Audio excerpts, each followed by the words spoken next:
talk about Ayaka. Now, if you want to listen to me, I suggest clicking off of the video right now because what I'm about to say will probably irritate a lot of people. Now, you might want to ask, well, why should I pull for Ayaka? And probably the reason is jellyfish, assume this is Kazuha, group up everyone, press Q, swap off. That's the reason. Meta, theory crafters, Kaching mains, spreadsheets, that's what everyone says. That's what everyone values this character as.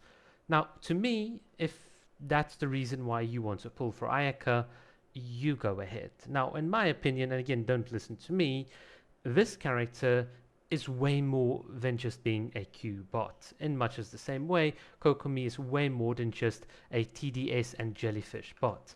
This character, Ayaka, has got so much depth, so much mechanical and fun gameplay depth that for people to ignore it, for people to literally almost shen her and saying, well, Shenna doesn't really work to the current cryocast, whilst ignoring the benefits she can bring to the totality of Ayaka's kit, stuff like that makes me mad because they're knocking one character because they don't understand or appreciate what this character, Ayaka, can actually do. And you might say, well, what the hell are you talking about? Well, let me show you. I've got on my YouTube channel, we were Ayaka clan before and we changed obviously to Kokomi clan. And if you go to videos and just sort it by the oldest, there's a ton of Ayaka videos. And when I mean a ton, there's quite a bit of work that I've done with Ayaka. I've done lots of solo challenges consistently. Even when Raiden came out, you still had like your solo, chill solo no damage runs. Even when Kokomi came out, we still did solo no damage runs.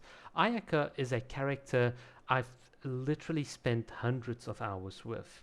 All of the things, being able to animation cancel and hence simultaneously attack and dodge, being able to change your direction, being able to late cancel, being able to appreciate that you can do things like knock enemies over. So it's not just end free charge attack, optimal combos nonsense. It's the practical stuff, the practical, how do you manipulate the battlefield? How do you position with the character? How do you use your alternative sprint? How do you time your elemental burst so that you don't get hit when you're doing your solo no damage runs? This is what makes the character beautiful, not all this other nonsense that people have. So look at this. This is one of the latest runs that I'm sort of busy with.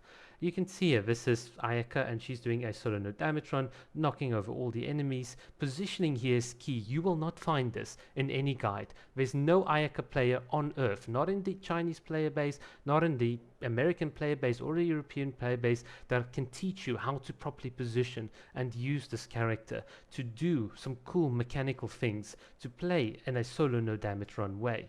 No one can teach you this. No one can tell you how absolutely beautiful and awesome this character is.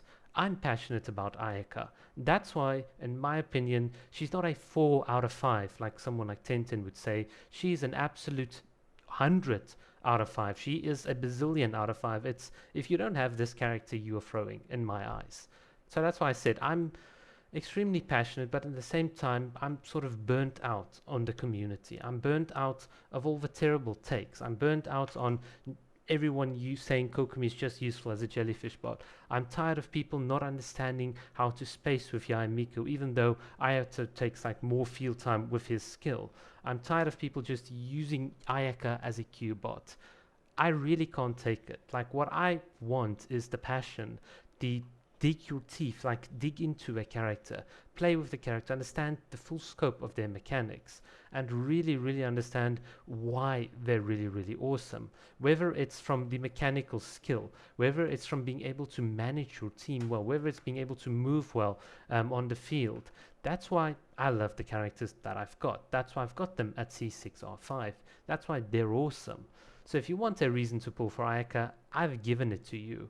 But it's going to be a reason that you will not understand unless you put in the time and the effort, which kind of makes it kind of interesting, because if you're asking whether you should pull for Ayaka, well, you still need to spend the time with Ayaka to decide whether you're going to pull for her, in my opinion, which is kind of the chicken and egg paradox.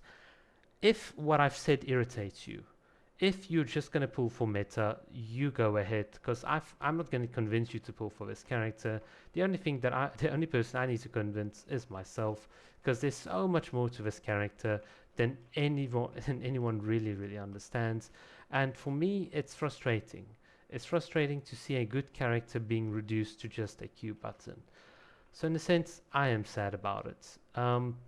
But if you want to go for Ayaka, good luck. And yeah, please don't go on for weapon banners, because that's just a total scam as always. If you can afford it, this weapon is just, yeah, this thing is just absolutely absurd.